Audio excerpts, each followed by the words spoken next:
RSS की प्रयोगशाला में तैयार जिन नेताओं में आप अपनी जाति देख रहे हैं वो दरअसल आरएसएस के एजेंडा को आगे बढ़ा रहे हैं, और उनका एजेंडा क्या है आप सबको पता है। आरएसएस नेता श्रीधर गाडगे ने कहा है कि जाति जनगणना बेकार है, सोशल जस्टिस बेकार है। मैं इसीलिए कह रहा हूं कि इसलिए जाति बनाई गई थी आपकी, आपने जाति अपने आप को जाति में बांट लिया, आपकी जाति बनाई गई थी। आप कुर्मी, कोयरी, यादव, कुशवाहा में रह गए और आज भी हैं। सोचिए, सवर्ण समाज में क्षत्रिय हो, ब्राह्मण हो, कायस्थ हो या वैश्य समाज के लोग हों, वो जातियों में नहीं बटे हैं, वो विचारधारा के नाम पर बीजेपी और आरएसएस के साथ हैं। लेकिन हम लोग कुर्मी, कोयरी, यादव, कुशवाहा, शेड्यूल कास्ट में दर्जनों हजारों जातियां हैं, एससी, एसटी, ओबीसी में जातियां हैं, और हम अपनी अपनी जाति का नेता देख रहे हैं। जब दलित, पिछड़े, आदिवासी कम्युनिटी का आदमी किसी पार्टी में जाता है तो अपनी जाति का वोट भी ले जाता है, लेकिन जब सवर्ण किसी गैर बीजेपी पार्टी में जाता है तो जाति का वोट नहीं लेता। तो सोचिए, क्या ये बीजेपी की रणनीति है कि दलित, पिछड़े, आदिवासियों को आगे करके संवैधानिक अधिकारों को खत्म किया जाए? श्रीधर गाडगे को आगे करके कहा जा रहा है कि जाति जनगणना का मसला बिल्कुल बेकार है। ओबीसी कम्युनिटी के मुख्यमंत्री को बनाना ओबीसी होना नहीं है। यह सबसे बड़ा सवाल है जो इस देश के बहुजनों को समझना पड़ेगा। नमस्कार, मैं शंभू कुमार सिंह और आप देख रहे हैं नेशनल दस्तक। आज की वो तमाम बड़ी खबरें। सोचिए, श्रीधर गाडगे ने लक्ष्मण यादव पर क्यों नहीं बोला, दलित, पिछड़े, आदिवासियों के हक अधिकार पर क्यों नहीं बोला? इसलिए मैं कह रहा हूं कि बहुजन समाज के लोग को एकजुट होना चाहिए। सोचिए किस तरह से श्री गाडगे को आगे करके इस एजेंडो को आगे बढ़ाया जा रहा है और बहुजन समाज के लोग अब खेल को समझने लगे हैं। तो वो तमाम बड़ी खबरें जो आज सोशल मीडिया पर वायरल है। इंडिया गठबंधन की बैठक हुई है, प्रधानमंत्री पद को लेकर कोई खुलासा नहीं हुआ है। कहा गया है कि जब चुनाव जीतेंगे बैठकर फैसला करेंगे, मतलब सबके लिए बराबर का मौका होगा। राजस्थान, मध्य प्रदेश, छत्तीसगढ़ में बीजेपी ने इसी फार्मूला पर चुनाव जीता था। अब इसी फार्मूला को इंडिया गठबंधन अपनाने जा रहा है। बस एक फार्मूला इंडिया गठबंधन अपना ले कि वो जैसे मुसलमानों को वोट नहीं देते हैं, टिकट नहीं देते हैं, आप सवर्णों को टिकट मत दीजिए, आप चुनाव जीत जाइएगा। कोलिजियम सिस्टम को मुद्दा बनाइए, ईवीएम हटाएंगे ये मुद्दा बनाइए, जाति जनगणना का मुद्दा बनाइए, एससी, एसटी, ओबीसी का रिजर्वेशन बढ़ाएंगे ये मुद्दा बनाइए, और किसानों को एमएसपी देंगे। ये 3-4 मुद्दे बना ले तो चुनाव जीत जाएंगे। वैसे तय हो गया है 22 दिसंबर को जो 151 सांसद सस्पेंड हुए उनके खिलाफ वो बड़ा आंदोलन करने जा रहे हैं। पूरे देश में 28 दल इंडिया गठबंधन में शामिल हो गए हैं।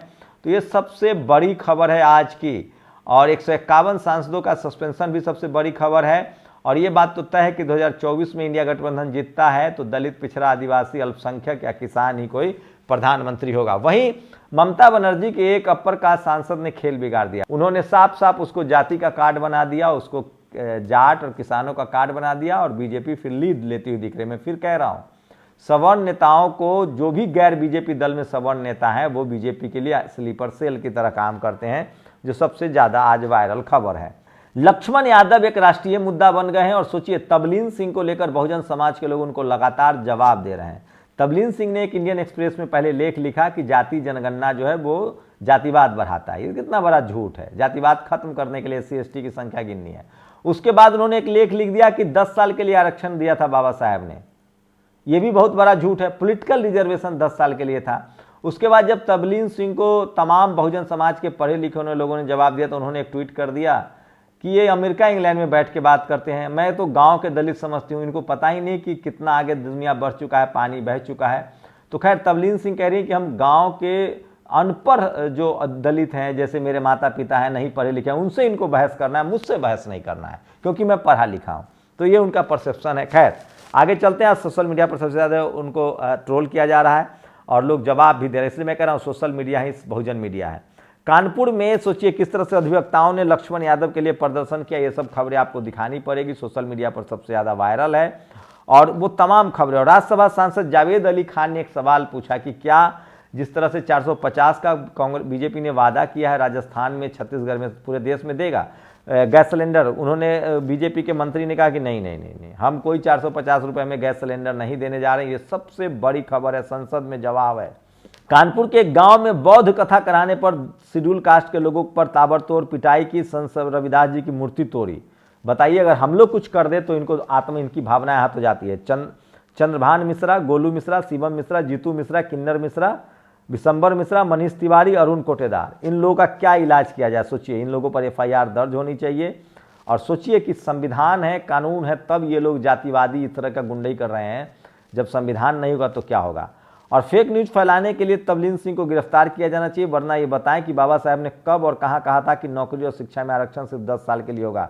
दिल्ली पुलिस को टैग किया गया है और तबलीन ने कहा था कि सुमित चौहान झूठ बोल रहे हैं। तो सोचिए तबलीन जो है वो लगातार बेनकाब हो रही है और बहुजन समाज के लोग करारा उनको जवाब दे रहे हैं पढ़ाई लिखाई के जरिए। कोई हिंसा नहीं, कोई बदतमीजी नहीं, बस लोग जवाब दे रहे हैं। लेकिन तबलीन कह रही हैं कि हम पढ़े लिखे शेड्यूल कास्ट के लोगों से बात नहीं करेंगे, हमको कोई गरीब, लाचार और बेबस चाहिए।